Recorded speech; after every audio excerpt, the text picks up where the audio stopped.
You boys knew what's about to happen to you. You'd leave now.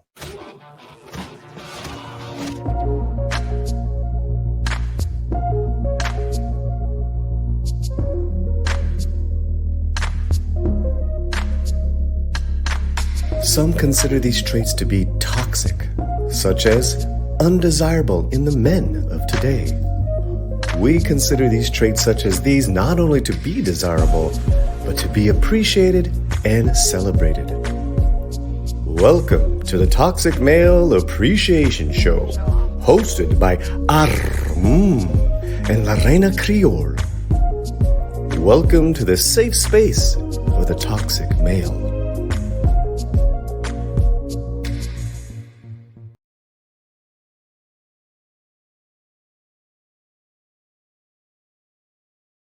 Well, hello, everyone, and welcome to my channel. I'm Lorena Creole, and with me, of course, is my wing woman of Positive Fandom and the Burnt Network. How are you doing, my dear? I am doing well, Lorena. It's always a great night when we are here talking about all the toxic male appreciation up in this place. I can't wait to start talking about who we have as a subject for tonight. Oh, yes. This one is near and dear to my heart because when I saw him, I didn't know what the term toxic male really meant, but I just knew that I wanted all of it and I could never get enough of it. And my life was forever changed when I became the biggest, biggest fangirl for this dude, Vin Diesel, better known as Mark Sinclair, but his stage name, of course, is Vin Diesel. Yeah. I don't know where to start.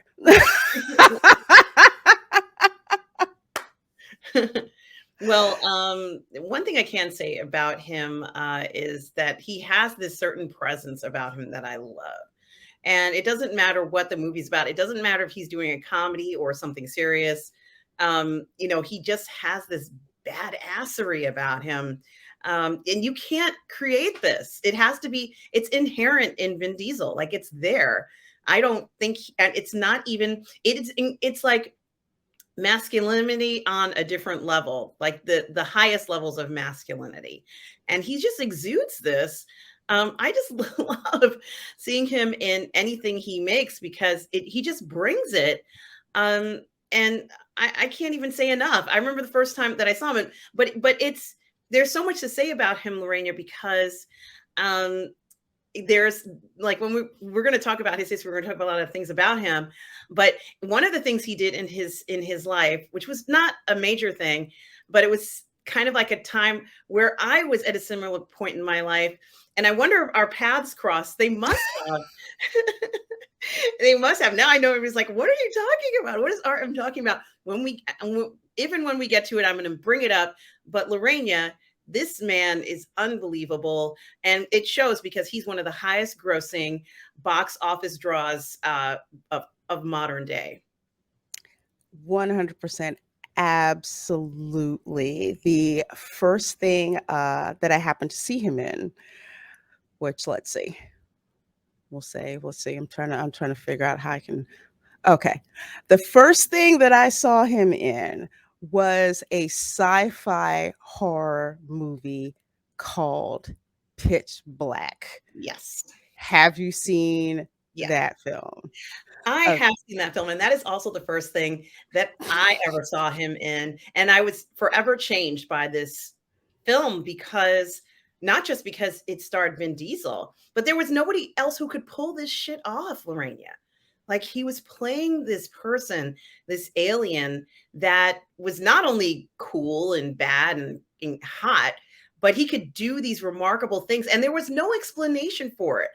And he was fighting against what seemed to be an like an indefeatable foe in a world that was so, different, let's say, in a world that was so challenging, trying to figure out what these people were doing on this planet. I was like, why the hell are they on this dangerous planet? What's going on? And you suddenly realize that this character was going to survive everything no matter what. Like he could survive the end of the galaxy. He'd still be floating around in space. um it was just remarkable what they created, this fantasy of just having this group of people together and realizing that some people are more vulnerable than others, but he is the least vulnerable. In fact, he's just taking this shit in stride. It was the coolest. It was just unbelievable how cool he was in this. I believed this. I'm like, what alien is he? How come he's able to do these extraordinary things? What is he? And Riddick was just still, I don't think we've had anybody quite like Riddick. We all want to be like Riddick, but we haven't had anybody like Riddick. And Riddick knows he's special. This is the thing. He knows that he's special. He knows he can do everything that everybody else can't do. He knows how to survive, and it's inherent in him. I mean, the closest thing I could compare him to would be like the alien species, because they know how to survive, unsurmountable odds. But it seems like Riddick can survive anything. Like he knows what to do and he can execute it. And he can look at a situation and mount up. Another person he might be like, it might be Rorschach from The Watchmen, who, Rorschach can be in a room and there can be like a giant in front of him and Rorschach's going to take him down. Like it's like you can't defeat Rorschach. This is Riddick. It's not so much that he wants to defeat you. He just wants to show you that in any environment, he is the strongest, the fittest. He is the fittest, and he shows it time and time and time again. As heartbreaking as Pitch Black was, he even has a heart, Lorena, in the story. He even has a heart. I didn't see that coming from anywhere. I'm like, what? He actually cares? He's like, I wasn't expecting her to die for. I was like, damn, you're right. But he was just this cool smoothness that he has, the deep voice, the compelling acting as this character. I wonder if this is what Riddick was supposed to be, because it doesn't matter what they wrote about Riddick. All I know is that I know Riddick exists, and it exists because Vin Diesel made it come to life. He is Riddick as far as I'm concerned. 100%. When I saw this movie, because you and I, we're both horror fans, we're both sci-fi fans. So you mix these two together and you see this hot dude. Okay, they have him like he's the devil incarnate. And he can see in the dark, which is why it's pitch black, and they land on this planet with these alien things who come at you in the dark. You can't see them coming, but he can see them. He can see them coming, and he just had this attitude like, this has nothing to do with me. And then you see the absolute hottest scene that I have ever seen, and this is probably what did it for me, when he's got that like piece of like shattered mirror and he's got like engine oil and he's scraping his head bald with that. I said, damn. I was just like, yeah, I'm all right. I don't know about y'all. I mean, I'm a convict. Somebody threw me away in the trash when I was born. So it's like, there was a sense to like almost, I'm not going to say anthropomorphize him, but let's say earthropomorphize him, to make him feel like we had to compare him to a human being, realizing that this is no ordinary creature. Like he's extraordinary. And, I kind of joked around once saying that he'd be the person, while the whole world is exploding, he'd be the person singing, I've got all the time in the world, because he's. Yes. Because he's just like, I'm going to be all right. I don't know about y'all. And it's really not any of my problem because, hey, I'm the convict. You can't really trust me, until it's to the point in the story where he's the only person who could possibly save them if he was interested. That's right. In doing so. And like you said, we eventually see that he does have a heart, especially with the one young girl who's there. because she's kind of like in a way just, innocent, and she's just like talking to him kind of like, really, you see it dark, and all of that. But this movie was just insane.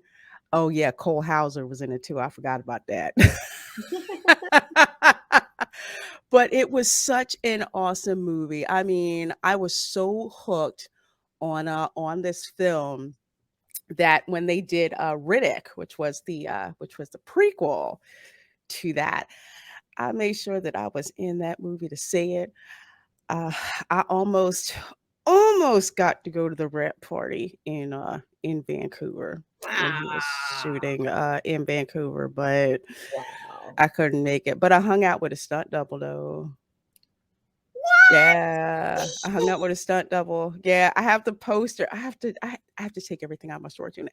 I have a Chronicles of Riddick poster signed by his stunt double. So when you see the stunts done in Riddick, Vin ain't doing those. His stunt double did Really? at the time, but I'll overlook that. I'll overlook that. But another reason, and his first role that most people know about is him showing up in Saving Private Ryan, which Yeah. was a huge deal Yes. for him to be in there. But I think he really blew up through his appearance in Pitch Black, and Yeah. then in Riddick, and then eventually in the Fast and the Furious franchise. But what really, really, really endears him to me, and I'm pretty sure as you as well, not only just the cool persona, which he's actually developed from working in the real world as a bouncer. You have to have a certain, You said yeah, it. Okay, yeah.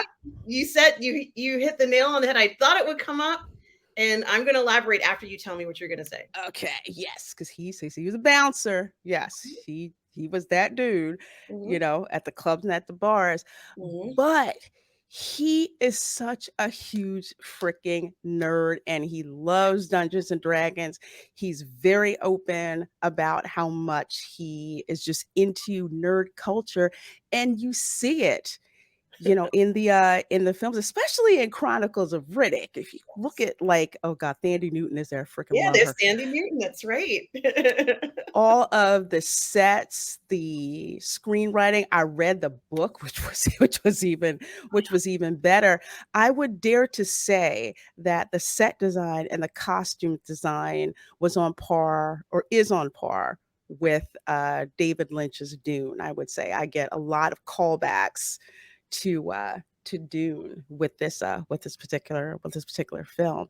But yeah, absolutely. So he has so much crossover appeal that even if you're not like into the Fast and the Furious, you're just like, yeah, Vin Diesel, yeah, he does some sci-fi horror flicks. Yeah, I'm gonna go check him out. Maybe. All right, but he's okay.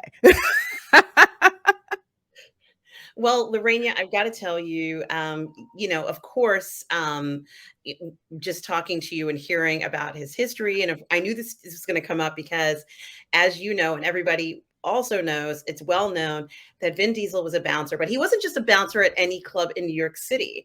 So, as you know, when I was growing up in New York City, in high school and in college, I was huge into clubbing, raving, and all that sort of stuff. And he was a bouncer at my favorite club, the Tunnel, Lorena, where I kind of busted my EDM cherry for like years and years and years and years and years. In fact, I was so familiar with that place that I used to go into the club behind the area where the DJs were, and there would be like a couch there. And I was like, I'm tired. I would sleep for like an hour or two and then get up and party more. This is the type of thing. It was fantastic. To be honest with you, I didn't, he would have been too old for me. Some of the time I was a little bit younger than I should have been going to that club. But Lorraine, Yeah. let's just say that I was very lucky. There were nights where I was tired and my dad would come and pick me up from the club. And they were like, your dad's picking you up? I'm like, yeah. And they're like, your dad knows you're here? I'm like, of course. You think I would come to a club and not tell my parents I'm going out clubbing? And they were like, thought that was so weird. But it was different type of people. I didn't want anything to happen to me. Anything can happen to you in a club in New York City. And Right. then when the tunnel closed, once they closed for the night, then we would go to the Sound Factory, which was across the street, and that place would be open till 8 a.m. So, this long history of going clubbing in that area, on the west side, 27th Street. I don't know how I made it out alive, but maybe it's because of him. Maybe it's because of Vin Diesel was at the door and pushing away the baddies, for all I know. I have no idea, but I just love the thought that I was in the same place as Vin Diesel. Like, it's so cool. And that's all I'm going to say about that, Lorena. Well, that sounds like a very awesome experience to have, and I truly believe one of the reasons why he can carry off his acting as well as he does, especially with other actors, is because of that background that he has, as a bouncer, because you have to deal with lots and lots and lots of different personalities. It's just a talent. It is a talent. So while all the clubbing and raving and that whole new thing was going on in Manchester, UK, in New York, for us, it was like the Tunnel, the Sound Factory, that whole area on the west side, and more places. But yeah, he was there at the time. I was there at the time. It was a great time to be alive.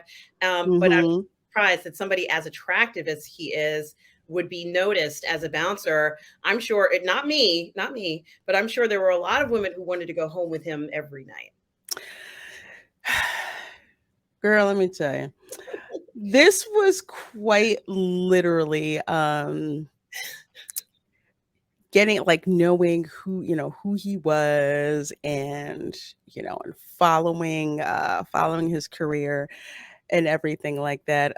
Yeah, I ran into some folks that were really unhealthily obsessed. It's like, yes, he's in real life, he's a little too old for me, but that's okay. That's okay. That's okay. I'm over the age majority now, so that that works. That works all right.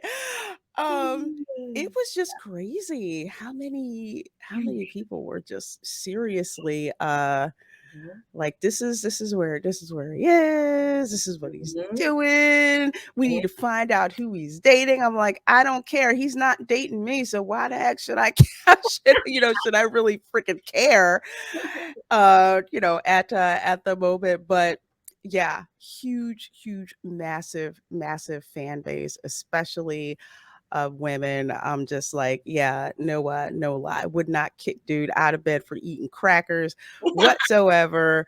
But if I met him in person, I probably would have just like hid in the corner and kind of like looked. Because it's just like this huge, because he has this like this huge persona and tons of groupies. I don't do the groupie thing. But I would love to listen to him just nerd out about Dungeons. Yeah. About Dungeons. Yeah. How unexpected, Lorena. That's not a side of him I would even expect him to reveal, because these guys don't have to admit that they're fans of, the fandom, so to speak. They don't have to say that. They could just keep it to themselves, have private collections. We never even see that stuff. These guys probably got collections like what we see in John Wick, where they're fighting in those collection rooms. They probably got like $1 million collection rooms with all sorts of cool stuff from the actual movies and stuff that we will never see. But they don't have to share their love for the fandom with us. I think it's very interesting that the idea that they're kind of proud, some of them, of their fandom and how much they do, or are a nerd. But I think it's interesting. You and I've talked about the idea of using the word nerd. Nerd has changed. This is not Revenge of the Nerds or anything like that. This is like, I'm going to throw my panties at you. You're so freaking hot. Pretty much, yeah. Yeah. Can I make you breakfast? Can I buy you bath water? Do you like foot rub? Would you like a steak? Rare, medium rare? Let me let me know. It's just like, it wasn't your traditional, well, I won't say traditional, we'll say archetypal, revenge of the nerd, type of thing. That wasn't it at all. And I'm gonna share this. So I may get claimed for this. So if this part gets clipped in the upload to YouTube, sorry, we may have to scrub through it a little bit, but I honestly think that this is definitely worth watching. It's about 2 minutes. Because Vin Diesel wrote a very affecting introduction to a book, right? Yes. and Dungeons and Dragons, and He's explained so your proud to be feeling a about nerd. games. I will quote you. Okay. He said, "We were all Like, drawn to the game because it allowed us to become these characters. Playing D&D was a training ground for our imaginations and an opportunity to explore our own identities. So obviously, gaming meant a lot to you as developing as a person." Yes, it did, Peter.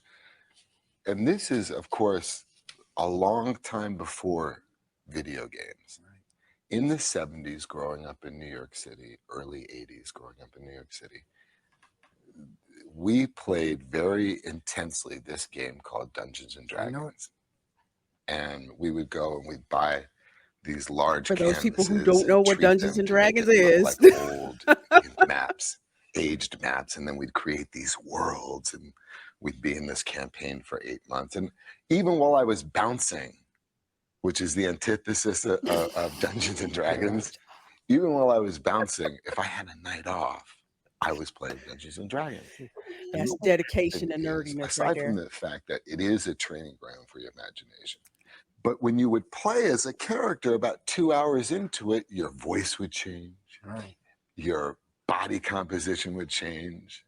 At any moment, you could get up from the table and pull out a sword, and you know, you're more animated as you would want to be. So imagine Dungeons and Dragons with a table filled with artists, whether they're painters, whether they're actors, whether they're whatever they are, they're able to live in this world of imagination. And again, this is before video games. So I don't know how Dungeons and Dragons would play now in an age of technology. Critical Role. That's all I'm going to say. Yeah, and I was also going to say, my friend Heath from Heath's Geekverse, you know Heath as well, Lorena, someone who's an ardent, let's say board playing, role playing, game creator, enthusiast, all of those things. They do exist. People still do exist playing this, but things have changed dramatically. And he makes a good point about how it inspired him to do things. Who knew? I could have gone up to him and said, "Hey, have you read the latest Dragonlance novel?" I could have said that, and he would have been like, "What? You what?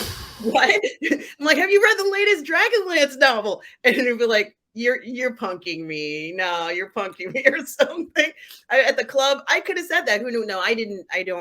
Wouldn't have recognized him because I was just too self-absorbed as a teenager at that time. Mhm. But and wanting to see like all the club acts and stuff. But who knew there was another fellow nerd in the house, a D&D player. And he's right. My brother is the one who I first ever saw the very first D&D manual, Dungeon Master manual. I didn't know what it was, so I went to the bookstore and got my own while I was reading my Dragonlance novels, which I still have those books, and played the game. So that's how I got into D&D. My brother is born the same year that he was born, I think, around that age category. Those guys were heavy into D&D, and I can see him doing that, and it did mean a lot to them. It's great to see that whole generation kind of talk about how much it meant and how important it was. There was nothing else really around to concentrate on to distract you.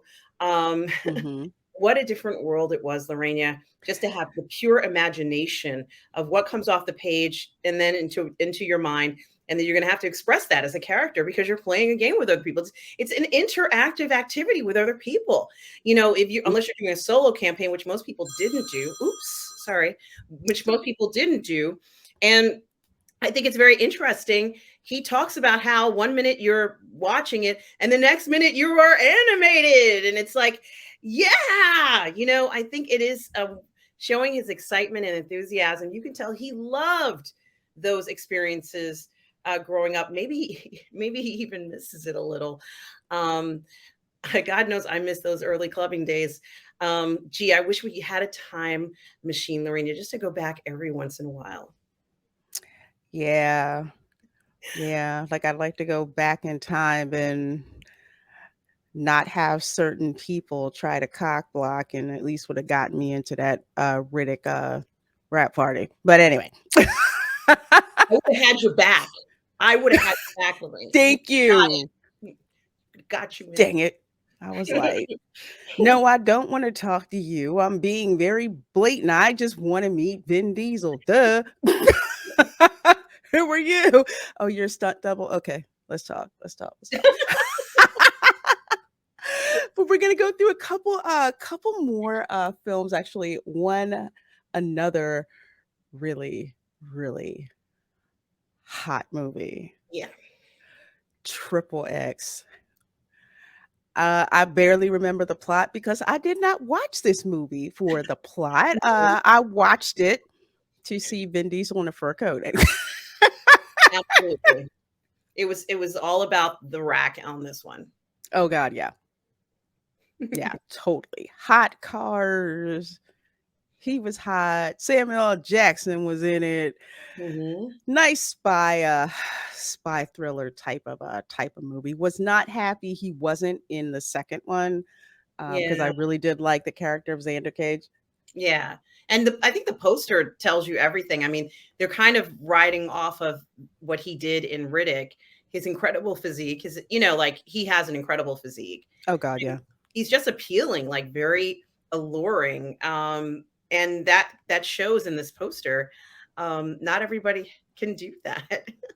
No, and I will say, even though he's got somewhat of a dad bod now, he's still pretty fit. So Yeah, I mean, former keep working athlete, out. God, it's like, It's like it's okay. yeah. It's okay. Because I'd be lying if I didn't say,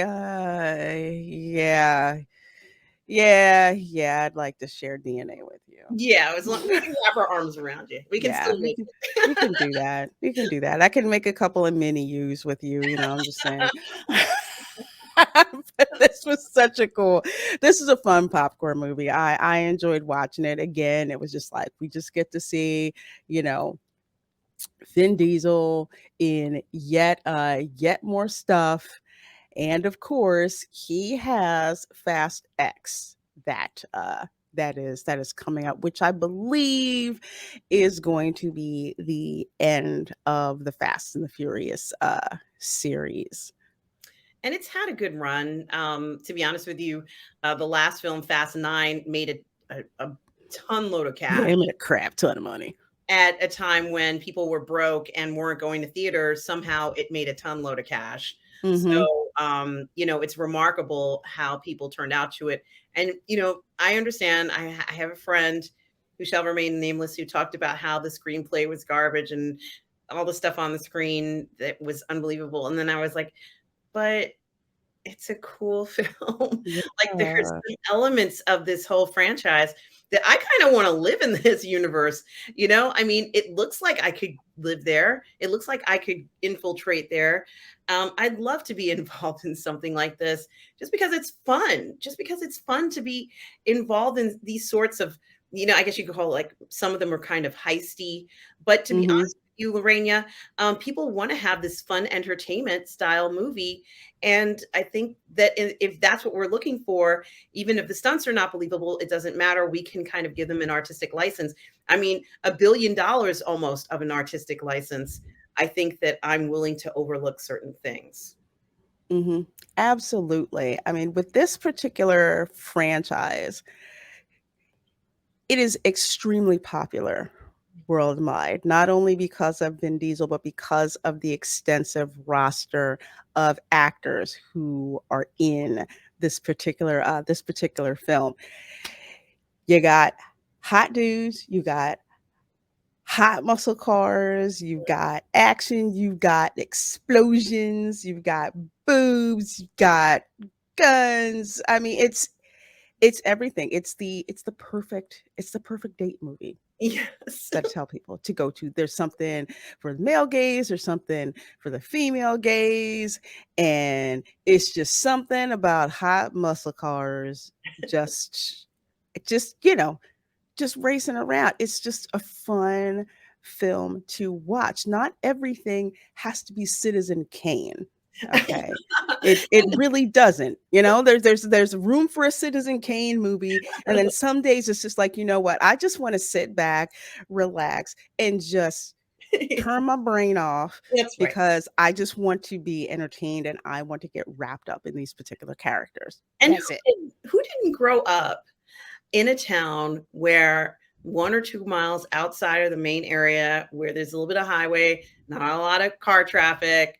Like every Mm-hmm. Friday, Saturday, and Sunday night, there'll be a whole bunch of young people with their cars racing Mm-hmm. away. Who did not grow up with this? Practically everybody in America grew up with this over the last 30 or 40 years. We all know what it means. And this has come to kind of symbolize that kind of, although, it's evolved a bit, it's come to symbolize a lot of that. So, I think it is very interesting, when you look at it from that point of view of how far it's come from, let's say, pink slips to so much more at this point. And it needed to evolve. It couldn't just stay, pink slip associated forever. It's Mm-hmm. not international. My favorite is always going to be Tokyo Drift, but Oh yeah. That was a fun one. it was I like, thought, why are they doing this? It's like, well, why not? It's like, what because is you the purpose? freaking can. Yes, there was no purpose of this. This is the same reason why you go into the parking lots late at night and there's some kid spinning his car in a circle. It's the same reason. It's the same reason, because you can, and we want to see Mm-hmm. more of that stuff. But yeah, this is the perfect, I guess, ending. Oh man, to to just something that's remarkable. And it's had a long ride, Lorena, a really long ride. A long ride. I feel like, and you probably feel the same. I feel like I grew up with this whole franchise. Granted, I didn't watch everyone. I definitely watched the first three. I think probably up to five, Mhm. up to the one where I think was the last one that Paul Walker was in, and his death. It just kind of just like sapped the. It just made me feel sad, and I kind of felt like, you know what, I am just prepared to let that movie Fast Five be the last movie that of his that I see him in from the Fast and the Furious, and eventually, I'll go back. And I think with Fast 10 is when I'll definitely come back, because this was a series where you see the evolution of the character of Dominic Toretto, and especially of Vin Diesel as an actor. Yeah, he still got the bad dad body. He got guns though, so that's what matters. Carry the kids around. But anyway, um, the whole theme of family, protecting your family, whatever it takes to protect and to provide for your family, whether it's biological, whether it's your urban family, you know, this one's your brother, that brotherhood that's there, all of those quote unquote toxic male traits that progressive Hollywood seems to hate. But this franchise makes a ton of money off of that exact thing. Not demonizing testosterone, that's to be expected. That's what people want to see. And that's what this delivers in droves. And it shows imperfect characters. Yeah, it really does. And, we need to constantly see these strong men. I mean, I need to see strong. Absolutely. Um, Absolutely. and, I think it's interesting. You and I were also talking about. Dang, that's hot. I'm sorry. I'm looking at the car. I saw the car at Universal. Like, it's so hot. Yeah, I'll get in on the other side. No, no, no. You don't have to open the door for me, honey. I got this. I got it. I mean, yeah, you're riding down the street in that. Yeah, people are gonna look and they're gonna be like, damn, that car Whew. badass. I mean, it's really unbelievable. First of all, the garage is unbelievable, but yeah, this car, I don't even know what I have. There are no words. There are no words. If you're driving around in something like this, please. You hear that engine and it's Mhm, gunning around, especially because, mhm, like you were saying, especially places where we grew up, guys would get their cars, polished, you know, washed, waxed, souped up, all the extra details, cruising around, or go to that one spot where everybody, brings their cars mhm, to, being in Miami on South Beach, and mhm. everyone's, using their car, driving their cars. That's why there's no cruising, no cruising laws. But that's what we were used to seeing, and it's something that's a worldwide phenomenon.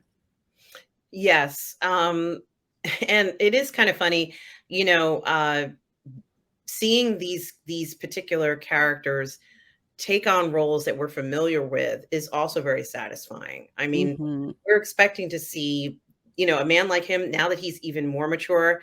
He knows exactly what to do. He's like Riddick now. Like it's almost like he's become this Riddick character in a sense in real life because, you know, it is different when you have this mature man who has all that experience. He knows what to Yeah.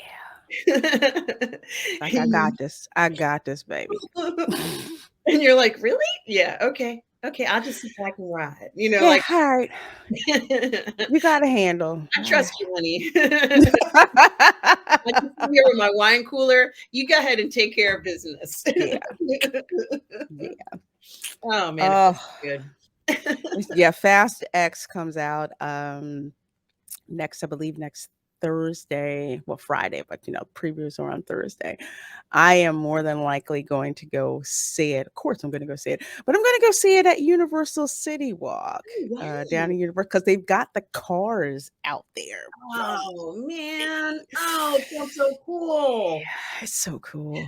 It's so cool. I'm like, no, I can't touch the car. I can't, like the muscle car magazines where they have the hot girls draped across the car. Yeah. We'll pose. We don't care. Yeah. Yeah. That's We a will. legit job. I'll do that. Yeah, it is. It is a legit job.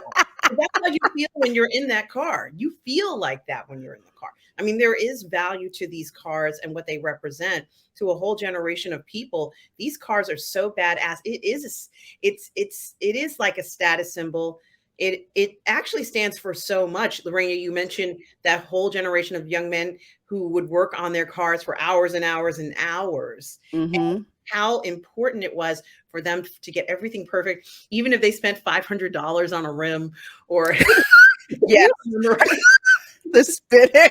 Yeah. It would be like these, those so many years ago, there'd be these messages on the message board like, my boyfriend spent $350 on this, but he won't take me to go dancing or some shit like that. And you'd be like, yeah, but the car looks cool, right? Like be thankful. He's driving you around in that. You're lucky, go dancing with your girlfriends, but Yeah. like they would spend so much time and energy to make it. And you can tell like this is a well-pampered car, and it is a very special piece of machinery. And only a very special piece of machinery could make it into a movie like this. Lorena, there's no ordinary cars.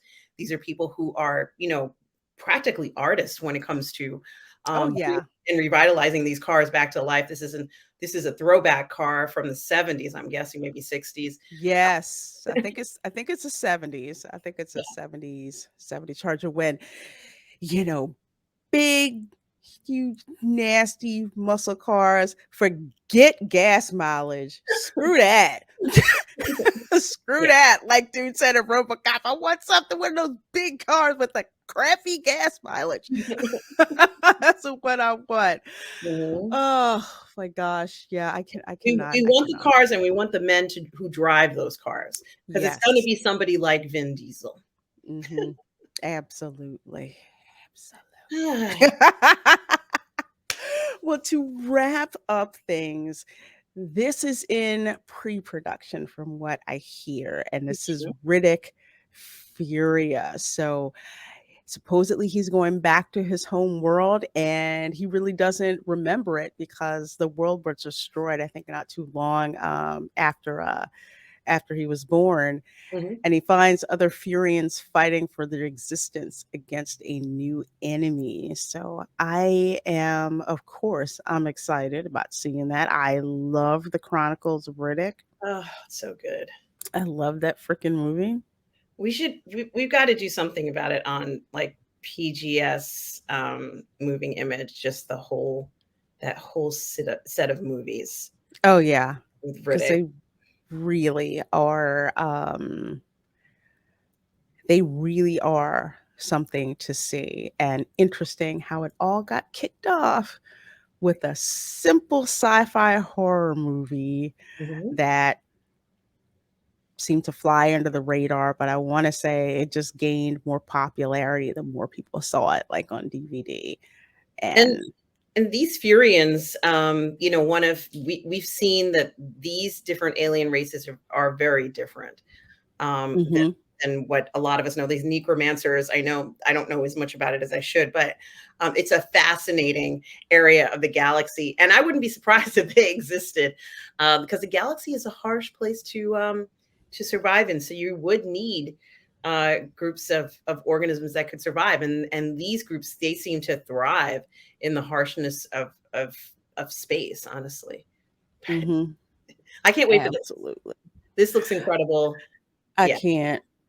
I just cannot wait for this. Absolutely, absolutely. Well, folks, just to wrap up a little bit more information about Vin Diesel. One of the interesting things that I remember when he first burst on the scene, so to speak, people really wanted to know about his ethnicity. Yes. And I remember seeing him in interviews where he's just kind of like, well, why is that,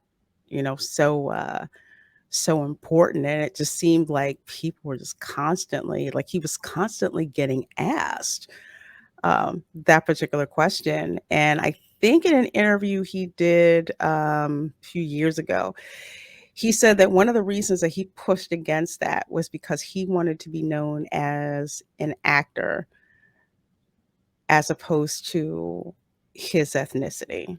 Mhm, mhm. Yeah, I don't blame him. There was a really strong typecasting at that time period in the 90s, let's say into the 2000s. So, you know, he was lucky to kind of try and avoid that because it was really rampant. You know, that did happen. So I can understand why he didn't necessarily want to focus on that. He could have even at that point said, I'm not quite sure what I am, and you would have just had to believe it because there was no way to test it. So it's not like today where you can grab a DNA test and find out what you are. But at that time, he could have just said, you know what? I have no idea. This is my mom, but I don't know what, anything about my father's heritage. And we would have just been like, okay, we have no choice but to believe that because how else would you find out if you don't know, what your ethnicity is or what it's okay. In fact, there's probably a lot of people who are in that position and are perfectly fine with it. So I think he made a bold and wise choice. Hmm.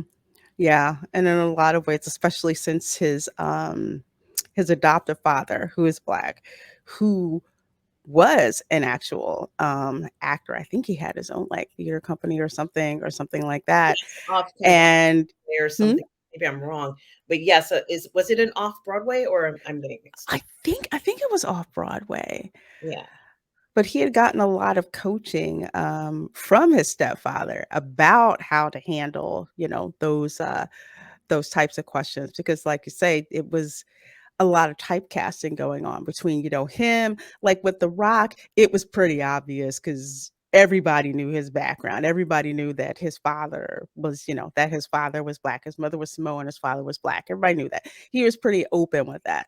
But Vin decided to go the other way, which I do not blame him for doing that. It's like nowadays, nobody really cares. Nobody's really asking those particular questions. All I'll just say is my nephew, his father's white, and basically he would look like Vin Diesel if he aged him, if he aged him up. That's neither here nor there, but it's just an observation to make. And I think some people want to know because they want to kind of form a kinship, so to speak, but that particular point in time, it seemed like that's all the press wanted to be focused on until he became a huge enough star that people were like, "We don't care. You're gonna make us money? Okay. We don't care what you are." Yeah, that and your sexuality, whether you were straight or gay. Those are your ethnicity and whether you were straight or gay were like if you didn't reveal that, you were pressured heavily by the press to Mhm. tell the press, what you were. And a lot of people, a lot of stars also pushed back against that as well. But they assumed you were straight. That's what the press assumed. They assumed you were straight And, there was absolutely no other variety out there, according to the press, at least the way the press interpreted stars and essentially people in general, even though there was. But it was very interesting how if you didn't reveal it, it became, they'd be like, well, she hasn't said anything about her, whether or not she's dating anyone. So it's got people chatting. There's chatter. It's like, no, there is no chatter. No, we didn't care. We Right. didn't care, but the press wanted to know at that time, like they were. Is it like that now still, or do they leave the stars alone? I want to say it's not as much as it used to be. I think because at that point in time, there were only certain quote unquote actors of color that were out there. You could count them like on one hand, pretty much, what they were. And when it came to those who kind of look multicultural, at this point in time, there were only two: Vin Diesel and The Rock. And Yes. they were pretty much interchangeable. Which one did, well, not completely interchangeable, but you gotta get my point. It's just like difference between, like, say, Denzel and Lawrence Fishburne, 6 of one, half dozen of the other, but there were not very many. Now you got the likes of like Jason Momoa, you got Michael Ealy, you've got so many more that are out there that it's not really, people aren't really asking you about that. But one more movie that I want to show you, and I cannot believe I forgot this one. I love this. This movie, Yeah. The Pacifier. I love this film. I did. Total family film. Great, like, film where, basically, I'll say it, like, women will pretty much love this film. It's like, what's not to love about some guy who's, like a special agent? He's just like so buff, but yet he's so good with kids. And it shows that he does have range. He doesn't have to do a film like this. No. And I just loved it. But if anybody Totally. can handle it, it would be him. But totally. Oh yeah, we're gonna type for the pulp. But you gotta love it. It's like if he can laugh at himself enough to. Absolutely. I think that he does have a lot of range. We haven't seen everything he can do. And I think that we're very lucky to have gotten the films we've gotten from him. They've been so amazing. He's just such a wonderful, wonderful entertainer. And he still looks incredibly hot. So Yes, he does. So stay in the gym. Yeah. Or no gym, just do what you can, pretty Mhm. much. God, I could talk about this dude for like the longest time, and I'm gonna have to dig up some video of when he was really young and doing Dungeons and Dragons. Yeah, I'll find out. Whew. Well, folks, that is going to end it for this episode of Toxic Male Appreciation, where we appreciate those toxic male traits you guys have going on. We just love it. Can you please tell the people where they can find you and what you have coming up? Well, guys, you can always find me here on Reina's channel doing this Toxic Male Appreciation show that we both love so much. Also for watch parties. Anything Lorena is asking me to do, I'm pretty much saying yes if I'm available to. So there is that. But you can also find me on Positive Fandom, my YouTube channel, where I do all the parlay in the fandom on Sundays at 10:30 a.m. Eastern Standard Time. I'm also playing Jedi Survivor every single day. So I am also gaming. Yeah, it's a fantastic game. I also can be found on the Bird Network. Lorena and I have a show on there called Ladies of the PGS, which is on Mondays at 6 p.m. Eastern. You can catch us there, also talking about what's going on in the fandom. But I also have other shows on the Bird Network. I am the creative content director there, and you can find my shows like PGS Treks, Cat's Corner, which is a new show that just came out. We also have PGS Moving Image and many, many more shows scheduled this year to come. So it really is exciting. And tonight, after this, you can find me on my channel doing a review of Horatio Hornblower episode 7, as well as streaming for an hour on Jedi Survivor, as I said, and then later on tonight at 9 p.m. Eastern on Uncivilized Scoundrels on the 1/6 Scale Man Network. So, yeah, there's a lot going on, Reina. I'm assuming that you and I are going to be streaming tomorrow at 7 p.m. Yes, we are. We're going to be doing a watch party of Galaxy Quest, the movie. I can't wait to freaking love that movie. I love it. Well, folks, of course, you can find me here on my channel. You can also find me on Instagram. You can find me on Twitter, various live streams, videos going on here on the channel. Of course, you can catch me for the second hour of WW Pro's live show with a bunch of other friends. We like to hang out and talk about pop culture and theme parks and whole lot of other things. So please do go ahead and join us for that. Of course, Saturday at 10 a.m. Eastern, I'm going to be streaming live from Disney's Animal Kingdom Park. It's going to be my last stream before the summer gets hot and the animals don't want to move around or anything like that. So we're going to go to the park, check out the primate exhibit, which I always love to do, and see if we can catch a showing of the Festival of the Lion King, which is an amazing, amazing live show. So you do not want to miss that. So, folks, thank you so much for being here. Thank you so much for being here on the show. Love, love, love doing this show with you. And, folks, thank you for watching, and we will see you next time. Bye.